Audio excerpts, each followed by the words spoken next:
Well, ladies, gentlemen, boys, girls, and anyone who falls anywhere between any of those labels, I have never, ever, ever seen hypocrisy like it in all my life. I'm on the way home from work. James Jones is getting into me in the WhatsApp messages after I told him we'd start the podcast at 6:30 p.m. Yeah, make sure it's 6:30 p.m. sharp. Got my missus getting into me about making sure I have dinner ready and on the table for when I come home. I'm getting it from absolutely both barrels. So I log on, make sure I'm keeping James happy. I haven't ordered the dinner.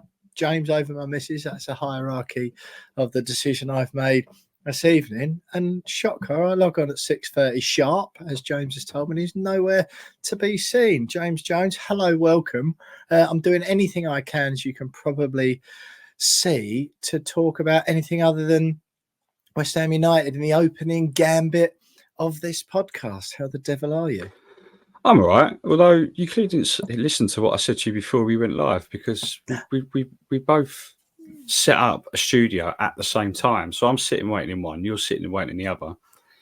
Sounds a bit convenient. It just it's still there. I deliberately left it open so that when we do finish this one, you can still it's sitting there now waiting. There's no one in it. But yeah. Beyond that, I'm all right. I've calmed down after the week's football. I think it doesn't seem like you have, James. I mean, I just scratching my head a little bit. Just wondering what the point of it all is at the moment. But we'll get into that, I'm sure, in a lot more detail than that. Yeah, it was just a load of rubbish, isn't it? Being sick. Oh no, I'm not talking about. Well, I mean, I think we did. I don't think we deserved to win either of the games, but I don't think we were helped either way by VAR being there and VAR not being there in equal measure. So, and had VAR been there and VAR not been there, we probably would have actually won both of those games, but it wasn't to be. Yeah, you of course are referring to, first of all, our second or our replay defeat at Bristol City in the third round of the FA Cup, ahead of the 2-2 draw with Sheffield United. Not the greatest results. 2 red cards, one for Said Benrahma. Laughable, that was. Fingers crossed he's played his last game for West Ham. Then one for Vladimir Soufal at the tail end of the Sheffield United game. Beyond football, James, how's things? I think we better take the opportunity now, because I was going to, when I read your text earlier, I thought, unlike James, take such a stern tone with me, and I felt like I was Harrison being told off. I think we better let people know, have we not? Because I did tell everyone last week that you were starting a new job this week, so it'd be difficult to record the podcast. That hasn't turned out to be the case, but we are going to be off next week, aren't we? Yes, I actually start a new job, all things going well, next week, next Thursday. So that's the 1st of February. So, and you're away, I believe. So we've taken the decision to not do one next week, because I'm going to focus on the new job. You're going to focus on swanning off to the other side of the world. And it just, I just thought I don't really want the pressures of delivering a podcast to the masses, while I'm also trying to get to grips with employment again after the first time in 4 months. So it'd be a little bit too much for me, too much to handle. Yeah, quite. Well, there'll be people screaming at their phones going, well, if you don't start your new job till Thursday, what the hell is stopping you from doing one on Monday? And whilst that would be a valid inquiry to make, West Ham, of course, don't have a game until the 1st of February, which is that home game against Bournemouth, what with the FA Cup weekend or FA Cup fixtures been wedged in between those games. So, yeah, I'll be quite honest, as much as I love all of you lot, and I love Jonesy and I love doing the podcast, I am going to be in the far-flung corners on trains up mountains and in the jungles of Sri Lanka, and hopefully snorkeling with some blue whales off the south coast of that island. So I think, a couple of weeks off of the We Are West Ham podcast is in order. I don't think I think I told you, James, I'm off for 2 weeks. So we're probably going to be back post Man United game, I think. I'm basically back. You're the one going away. this does, yeah. I'm back on the 10th of February. We play Arsenal on the 11th. So yeah, just be aware if we can sneak a few odd opposition views in, or if I get a bit of Wi-Fi and James gets a bit of downtime, we might get some content out to you between now and then. But yeah, consider the next fortnight at least a bit of We Are West Ham annual leave. Appreciate it's been a bit bitty this year, but as we are keen to remind you, me and Jonesy do have lives outside and jobs and etc. Well, James hasn't for 4 months, to be fair. He's had his feet up, but other things to contend outside the pod. So yeah, a couple of weeks off for us, and it does feel a little bit like West Ham have had a couple of weeks off. They should have had a winter break. I don't really know what to make of it, James, to be honest. I was a bit late from being out at the weekend to get to the first half of the Sheffield United game. And I had to pack. I had a small window on Sunday to pack because I'm working all this week up until when I go. And I was like, I'll get home. I'll watch the second half and then I'll just stay up a bit late, make sure all the packing's done Sunday night. Got home. Missed the. Well, I wanted to watch the whole game. Missed the beginning of the game and end up at half time. I got home. Ben Brereton Diaz had just made it 1-1, and I just thought, like I heard their goal on the radio in the car on the way back. I was just like, they're the worst football team ever. Ben Brereton Diaz, West Ham were linked with him before. Sheffield United have got 9 points from 20 games. Like, abject form, really abject form. And then they go and get an equaliser. And I'm just like, whatever. So I thought, you know what? I'm just going to pack. I'm just going to get the packing done. And yeah, just sort of stomach this one. And then check my phone, see James Ward-Prowse has scored the penalty. I thought, there we go, happy days. Finally, it's just going to be one of those where it's not going to have been an enjoyable one. But I'll rewatch the game later on. And then, yeah, honestly, I was just watching it, the scores come in on my phone, and it was 90, and I was like, had it just open. It was 90 plus 11. And Soufa had obviously been sent off. And I was just, honestly, I was like, well, I know what's going on here. And I went to the toilet, put my phone in my pocket, and I was like, right, I just came straight back out, only a wee, and checked 2-2 full time. And there was not an ounce of me that was surprised. I was just like, yeah, of course. And then having watched it all back since and the chaos that unfolded, quite a lot to unpick. What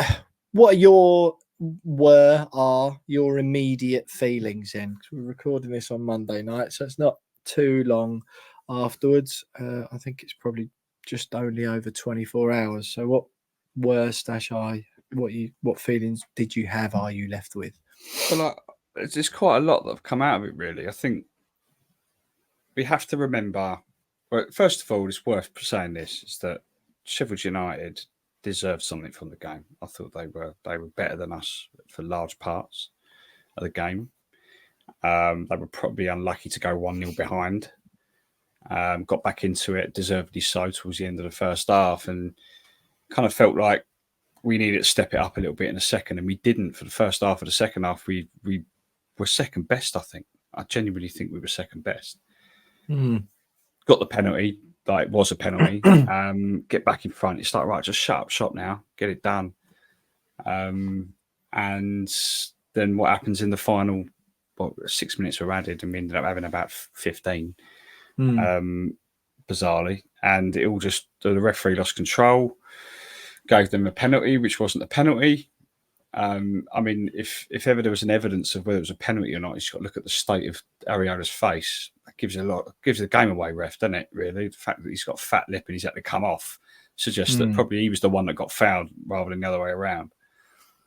And then Jared Bowen gets rugby tackled in the pitch on the other end, and then he doesn't give it. He gets given a handball, and you just. I was sitting there scratching my head at the end, going, "Well, we probably didn't deserve to get anything out of the game, let alone a point."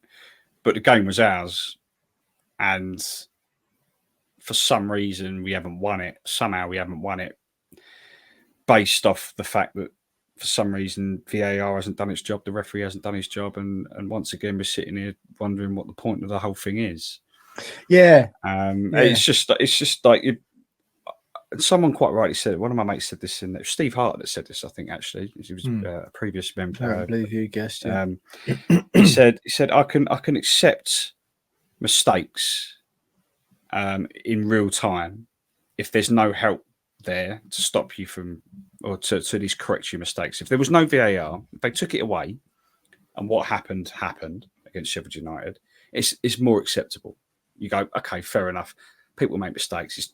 It's terrible. It's hard to stomach, but nothing we can do about it. He's made the mistake. Yeah. The fact is that there is now something we can do about those mistakes. Yeah. And for some reason, it hasn't happened. Like the penalty that Sheffield United got seemingly wasn't checked.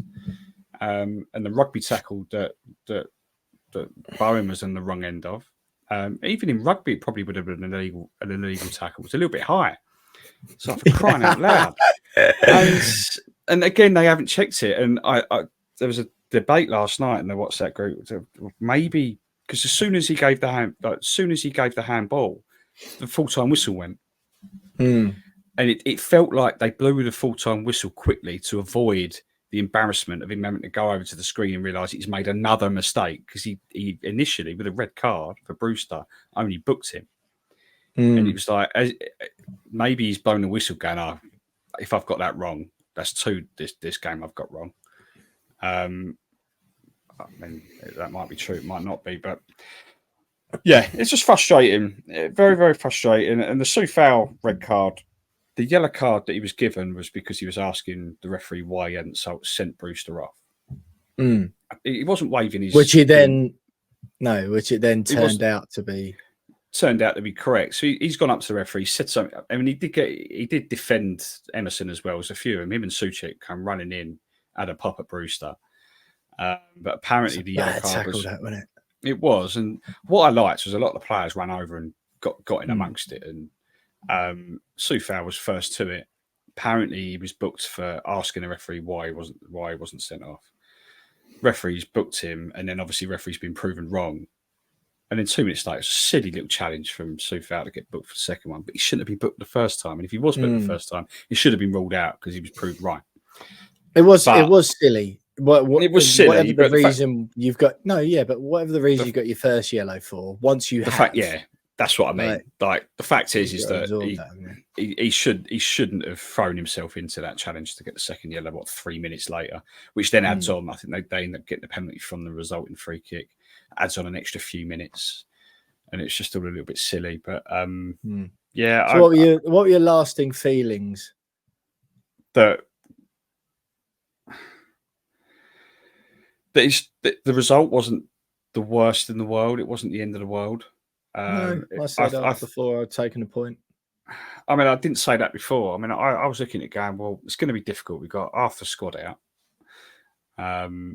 I was delighted to see Bowen starting. I didn't think he'd play. But, no I was just a bit worried it might have been premature. Yeah. Just, there was seeing the lineup going, okay, well, Bowen's a shout, but Ings is starting again. We'll get onto him in a minute.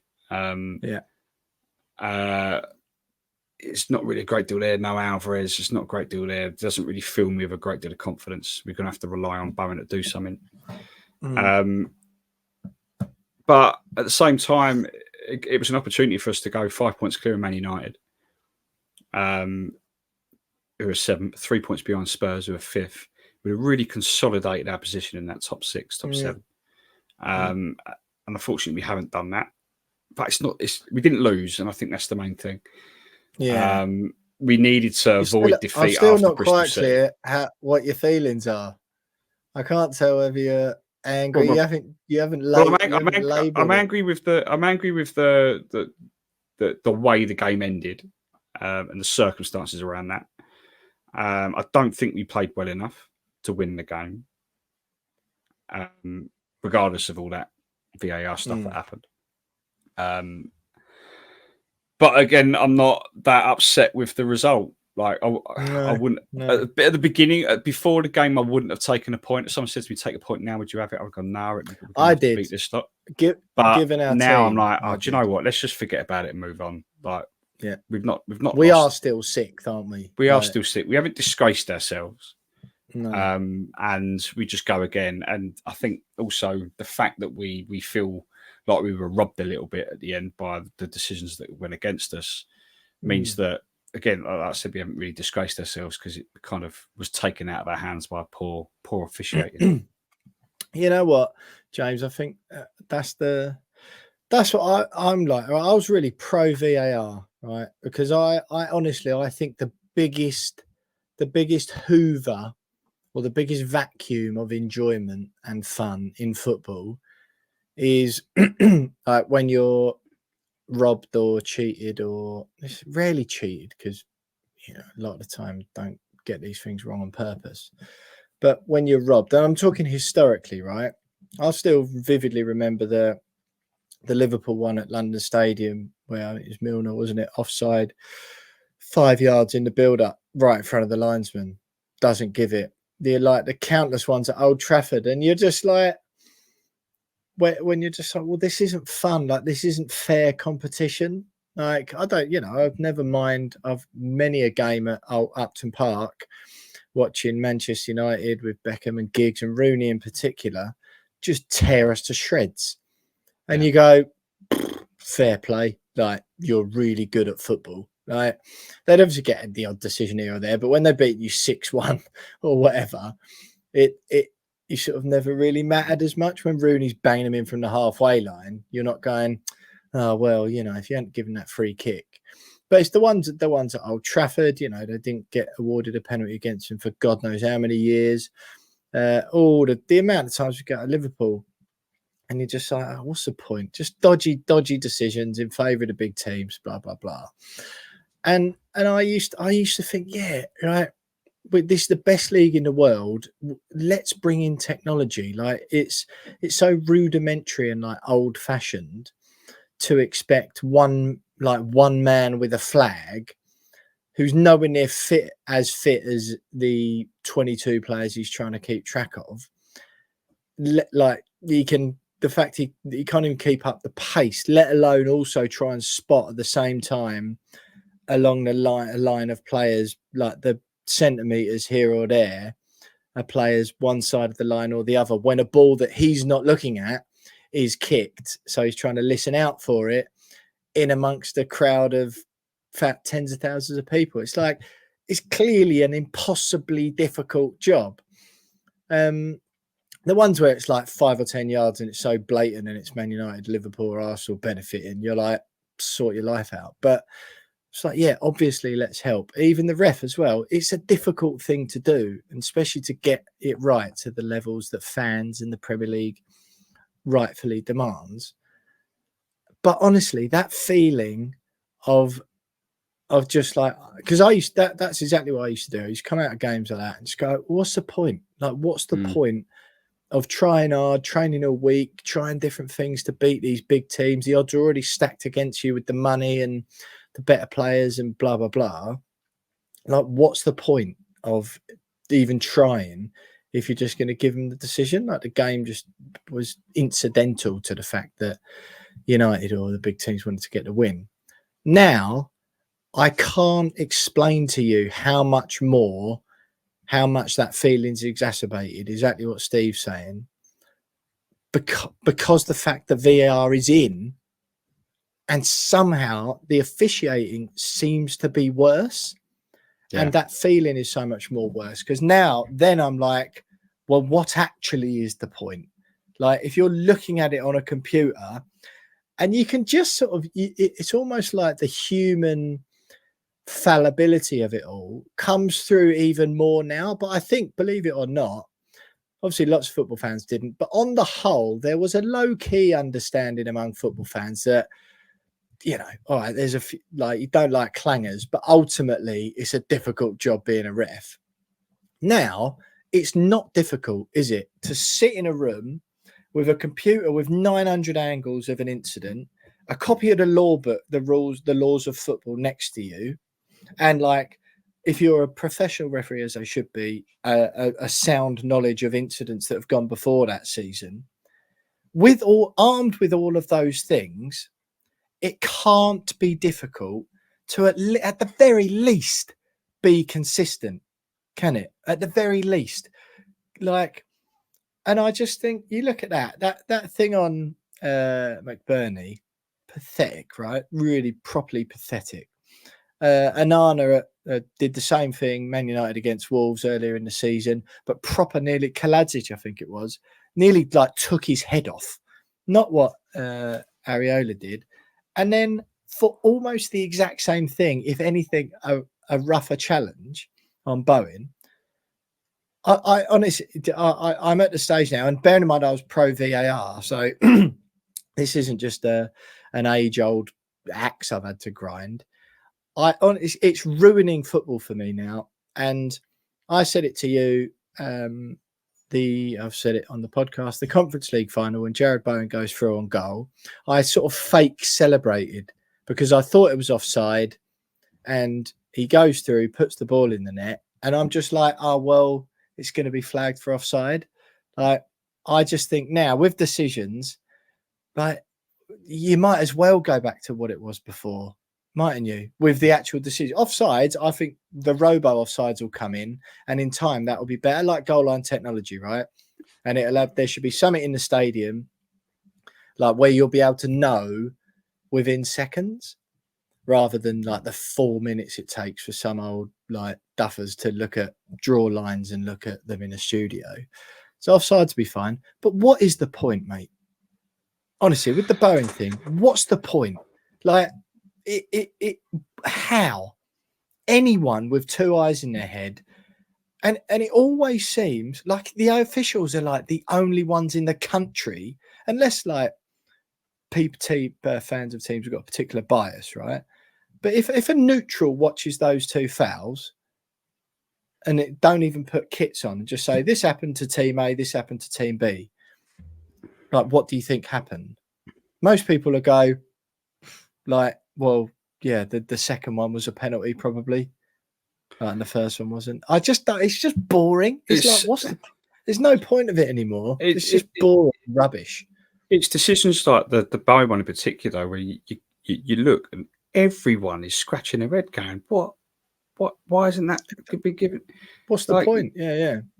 Like, I think the only people I've seen that have said it wasn't a penalty are Sheffield United fans, which I reckon deep down they know, and they were just of course got away with one, and the odd Arsenal fan who's it's just being silly, weird, so silly and weird, yeah. So when you've got millions of people that have seen it and seen the same angles as the VAR on duty has seen, and have all come to the same conclusion, and they've gone, no penalty. Well, assuming that they had a look at it just before the referee blew the whistle. It's embarrassing. Like, if I'm one of those, if I'm the referee in the middle of the park, or if I'm one of the VARs in that little room, wherever it is, after making those mistakes, I'm embarrassed, like genuinely embarrassed. And you've got to look at yourself in the mirror and go, what am I doing? Genuinely, what am I doing? I'm really, really terrible at my job, and I need training. And the fact what will happen is they'll come out with an apology, go, yeah, really sorry, we got that one wrong. Doesn't help us. Doesn't give us 2 points back, does it? No. I don't want to hear apologies. No. Do you know what's sad? Moyes come out after, and this is what annoys me about the game at the moment, is that Moyes comes out after, and you can see steam coming out of his ears. He's not happy. And he's openly said, I don't really want to talk about it because I don't want to get fined. Yeah. And but then it's loosely gone. But we've reached a stage in the game where there's no point. You just no point even complaining. Shrug your shoulders, he said. Didn't he? Shrug your shoulders. It's like we just reached the point. That's not what football's about, is it? The level of officiating is just you might just shrug your shoulders. Like, I want him to come out and go, this is not acceptable. Oh, mate, I don't. But what's the point? But he can't, and I understand why he hasn't.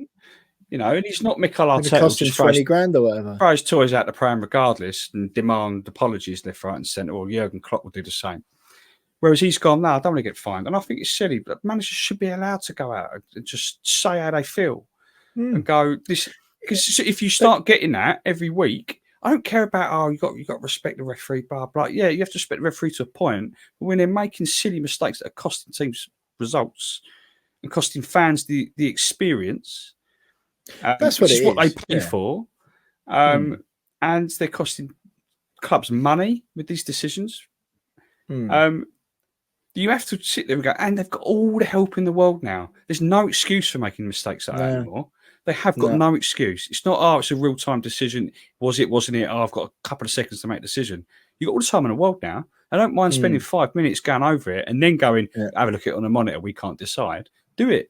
If you have to do that 10 times a game, so be it. But really, there's no excuse. And managers should be allowed to come out without the threat of being fined. Just come out and say they how get it fined is. if they don't do the interviews, don't they? It's bang out. It's just they're a complete so in that case, then, if you get fined for don't do interviews, then they should be allowed to say what they want to say. You get fined for what you say, yeah. Just say what you want to say, because at the end of the day, these referees need to be held accountable, and they're not. But why should they? But why should David Moyes lose out on 20 grand of his wages or whatever this month for calling out what we can all see? It shouldn't be on. Arteta's done it before, got fight that. It shouldn't be like that, should it? It should be. It should be allowed to go. I don't agree with that decision. I think it was the wrong decision. Why didn't VAR check it? Or I don't understand why that was given as a penalty. If you've seen the state of Ariola's face, I don't see what it was a bad decision. He'd get fined for that, and none of it makes any sense, mate. And like I said, there is no excuse. The fact we're sitting here, 4 years after VAR come into play, and we're still talking about it, and we're still moaning about the fact that it's worse, and the fact football is worse, isn't it? The fact that referees are still making the same mistakes week in, week out, and it's still a talking point, and it's still controversial. It makes the so-called greatest league in the world a complete and utter laughingstock. It's embarrassing. Yeah, and it's completely not the point of football, is it? The point, the last thing, it was a historic cliche, right? But it was true. He'd used to go, the refs had a good game if no one was talking about him. And that stood true, sort of all the years I had season ticket at Upton Park. You'd come home after the game, win or lose, and in the car on the way home, you'd be doing your usual sort of rundown of the game. And whatever, West Ham had won or lost, you eventually, depending on unless there was a clanger of a decision, you go, oh, the ref was all right. Yeah, that dodgy one in the first half or whatever. But on the whole, didn't really notice him. Yeah, pretty good. Or, blimey. He was giving them quite a bit, wasn't he? A few dodgy ones here and there. Yeah. Or they'd be like, how the hell is he giving that as a penalty, whatever. But it's just never, ever like that anymore, is it? It's never, ever, rarely any game, not even just West Ham. I'm just bored of football in general, Premier League football, because it's not about the football anymore. And I like football for football, but it's never about that, is it? It's rarely all of the, if someone scored a good free kick, like now, 28 minutes in we are. We haven't mentioned the fact that Maxwell Cornet's got his first goal in 704 years. The fact that Danny Ings, who we've been giving absolute pelters for on this podcast, was given man of the match on the telly, despite the fact he still hasn't shaken his allergy to scoring goals. James Ward-Prowse has scored a good penalty. The away end, the limbs or whatever, when Ward-Prowse scored, with some the fans ironically cheering when Danny Ings scored goals in the warm-up. All these other things we'd normally be talking about. And match of the day now, every game's a VAR review, all these podcasts, but they sort of have to be, don't they? Because it's almost like you're remiss. If we just come on here and didn't talk about it, people would be like, what are you talking about? What are you doing? But the fact that that's all games are reduced to now is just honestly, it's just sucking the fun out of it for me. I just like, where's the enjoyment gone? And you hit the nail on the head, mate. Is that they're just vacuuming up any like positive experience. It's ruining the experience for fans of a win or a defeat, because it's just about a load of losers sitting in a computer room. Totally with you. Shall we actually talk about some of those things I mentioned, James? Maxwell Cornet scored for West Ham, opened the scoring in the first half. James Ward-Prowse got the put us 2-1 up, of course, after Brereton Diaz's equaliser. With that team, which I knew would be weak, I honestly was happy with the result before. So results-wise, fact we're still sixth, generally a positive. I know they're bottom of the league, which is annoying, but it's important context that, you know, Maxwell Cornet, Fornals and Ings played. I watched that the Olympiacos away of Ings, Fornals. I can't actually remember. No, it wasn't Cornet. It was Benrahma, Ings and Fornals at Olympiacos way, and it was absolutely abject. So Odyssey, I was holding out. I didn't think we'd score. So the fact we've got a point, I think that's probably an overall positive. The way it's come about is a different kettle of fish. But what else do you want to talk about, sort of from a football perspective? Well, two main things. I mean, before I get onto those, I mean, great to see Cornet get his first goal, but let's have it right. He was atrocious, like really bad, like just really bad. Took his goal really well, and you see the relief on his face, like he looked like he's about to burst into tears. Bless him, and I was happy for him. Yeah. But even before he got the goal, I was just like, "Oh, I've got to get him off, Dave. Like, he's awful." And even after the goal, he was awful, and it was just like, "Oh, for crying out loud!" He comes off and he puts Ben Johnson on, and I was like, "Midfield maestro." So suddenly Ben Johnson's turned into prime Declan Rice at Bramall Lane, and I thought he was outstanding. Ben Johnson, I thought he was brilliant. It's just like part of me was like, oh, maybe they won't bother with Calvin Phillips now, and they'll just put him in midfield instead. But I'm pleased for him because obviously he wants a new deal, keeps turning it down. Looks like he's slowly being given more opportunities, helped by injuries and all the rest of it. But when he has been called upon, aside from the others, and I know that was a dig, mate. Aside from 99% of the others that have been called upon recently, he hasn't disgraced himself. I think he's been superb. I think he's probably the best of a bad bunch at Anfield in the cup, and has done well when called upon since. He certainly played the next game, wasn't he? With Kufal. Yeah, well, suspended. Yeah. I mean, I was part of me was open playing midfield again because I really enjoyed watching him. And then you got Danny Ings, mate. And do you know what? I tweeted after the Bristol City the replay, and someone tweeted. I can't remember what the exchange was, but I said I don't think he'll play for the club again after that because he was terrible. Well, I've been saying that for ages. He shouldn't have been playing. But I felt like it was the last straw for him because if you can't go to the Championship, Bristol City, and start the game, and I don't think he had a shot on target, and it was just ridiculous. Mate, the bloke's had so many last straws. Genuinely, rocks up at Bramall Lane in a number 10 role, and absolutely runs the show. I couldn't believe it. He was absolutely brilliant. He was pressing well. He was winning balls in dangerous areas. He was involved in Cornet's goal. It was his shot that got deflected. He had a few shots on target, and then won the penalty. He was brilliant. He didn't put a foot wrong all game. Genuinely didn't put a foot wrong all game. And it was like, you know, when I think it was his debut, he scored 2 against Nottingham Forest, and everyone was like, oh, this is really great. Like, Danny Ings is going to be great for us. I felt like that. I was like, okay, he hasn't scored. And I felt bad when he got subbed off. I felt really bad for him because he deserved the goal. For the first time since he scored those goals against Nottingham Forest in his first game, he deserved the goal. And I felt really bad for him that he didn't. I thought he was brilliant. And that doesn't mean to say I think he deserves to stay at the club and deserves give him a new 2-year deal, keep him at the club. Right. But I thought he was brilliant against Sheffield United. And hats off to him, because he even admitted in his post-match that it's been a difficult time for him. He struggled. But yeah, he deserves the plaudits after that, because he was very good for us. Right. Oh, well, and you didn't see the game, so you're just gonna have to take my word for it, mate, and go. No. As in, no. I've obviously watched the extended highlights back. I mean, that won't do him justice to the extended highlights, mate. Right, quite. Yeah. I mean, listen, we'll do a little transfer roundup at the end of this. We haven't got an opposition view this week, of course, because we're not playing until the 1st of February. That Bournemouth game is all FA Cup stuff beforehand.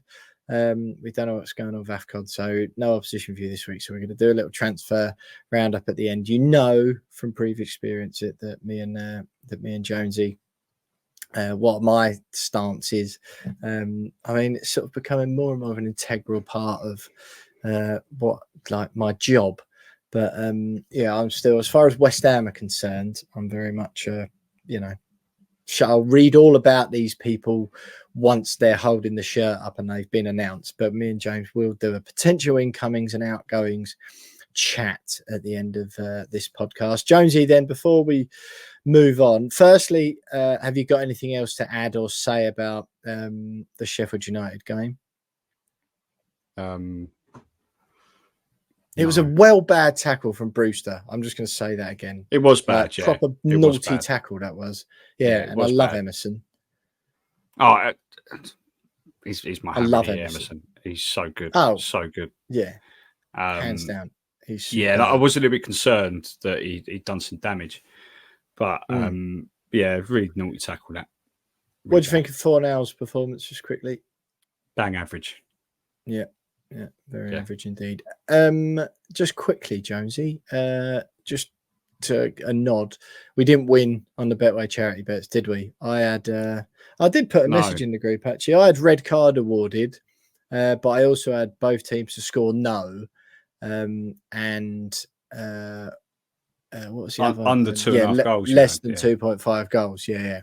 I did put a message in the group and say any danger of a payout, because there's been 2 red cards, but that one fell on somewhat deaf ears, and you didn't win yours either because you had Souček to score, didn't you? So yeah, well, at 1-1, I was hoping for a Souček winner, and that would have come in because I had the corners as well, I think. So, but yeah, it wasn't to be. I just can't believe you've managed. When I saw you put red card to be awarded, and I was like, that's a long shot, mate. And then you managed to get the hardest one out of your 3 right. Yeah, I know. The other 2. And then you still had the cheek to ask for a payout. So here we go. I saw it come through. I was like, typical Will, he's asked for a payout. For charity, I've told you, mate. Just a reminder that Betway give me and James a £50 charity stake each and every week to place on a 3-legged bet builder of our choice. Any winnings from either of those bets, any winnings from mine, go to the Bobby Moore Fund at the end of the season. Any winnings from James go to the DT38 Dylan Tombides Foundation, and Betway have agreed to match every single penny that we win at the end of the year. I, including the Betway match, just over £1,000 for the Bobby Moore Fund so far. James yet to get off the mark. We do need to pull our fingers out a bit, James. It's been a bit of a difficult one to call this year, but it looked like we were sort of having it ticking over, but it's all sort of slowed down somewhat. But yeah, we'll keep rumbling on with those. Keep an eye on our socials for the Betway charity bets, while for the next couple of weeks, while I have me and James have a little bit of West Ham podcast annual leave. Keep an eye on the charity bets, so you can place those bets yourself if you want on the Betway website and app. Right, Jonesy, before we move on to transfers from football, I know it's a while ago now, Bristol City away. I got offered a couple of tickets the day before. I know you did as well. Umin and Arin decided against it. It was just too much trouble to get down there and get back into London for work at 7 a.m. the next day. So I decided against it. What a sound decision that was. Another poo game of football.